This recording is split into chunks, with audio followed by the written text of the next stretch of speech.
Hello everyone and welcome to my TED Talk. Today I wanted to tell you a quick story that some of you might be familiar with. It occurred in 2016 and was perhaps one of the most shocking events to occur in a long time. Even I did not see it coming and I am one of his biggest fans. I am of course talking about the 2016 presidential election where Donald Trump beat Hillary Clinton without winning the popular vote. The reason that this was allowed to occur was because of the uniquely American institution of the Electoral College. The Electoral College is a system that was put in place by our founding fathers to help elect the future president of the United States. I don't need to give you a history lesson on the Electoral College though, because you're all smart students and you're all enrolled or have taken government this year. So, following the events that occurred on that bizarre November night, I logged into my favorite social media platform, Twitter. My feed was laden with anger over the results of the election. Most tweets pointed out the fact that Hillary won the popular vote, but still lost. How could this be? Some tweets even called for the abolition of the more than 200-year-old tradition, like this one right here. But even he can be wrong sometimes.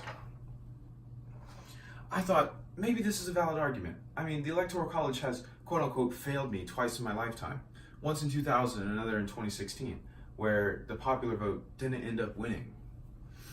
I began to think, and I eventually decided that the people who were calling for the abolition of the Electoral College were just plain wrong and misinformed. So why is this Electoral College so necessary to our union?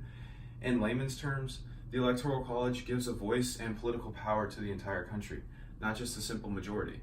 There are three reasons that why I support the institution of the Electoral College unconditionally and why you should too. Number one, the Electoral College requires nationwide support to win the election. It is very rare, in fact impossible, to see a candidate that is only popular in one area of the country win. Imagine the division that would occur if the popular vote allowed a candidate from the East Coast to win based solely on the votes from the Northeast there. The whole country would loathe the next 4 years and perhaps would move to a more violent way of expressing themselves. Despite Trump losing the popular vote, if you look at the county map, he won 5 counties for each county that Hillary Clinton won. This is a clear indication that the Electoral College preserved the integrity of the American democracy by giving a voice to Middle America and allowing candidates to win after garnering enough support from across the country. Number two, the Electoral College returns a true winner, even if the popular vote is tight. The popular vote can often be decided by a couple 100,000 votes if a race is super tight. That seems like a lot, but when there are close to 50 million votes on each side, it can really be less than 1%. That is where the Electoral College lends a hand. It rarely produces a score that is close. It's only been decided by less than 50 votes twice in the whole 200 years of its use. The nation has never had to endure a nationwide recount of votes, just certain states like Florida when the race gets really tight in the states. Thus expediting the election process and allowing our government to move on from the election and get back to doing what it does best, waste our tax money. Number three, the Electoral College reduces the impact of voter fraud. The effort that would be required to topple a presidential election in the United States is significantly increased through the use of the Electoral College. The votes for a certain candidate cannot be padded in one area, such as California, where voter fraud is known to occur. This being whenever they give out voter registration to illegal immigrants.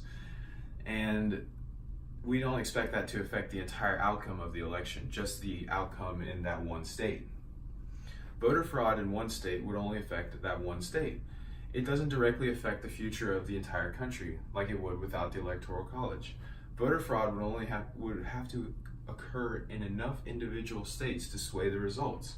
Hopefully by then our Federal Elections Committee would have noticed something.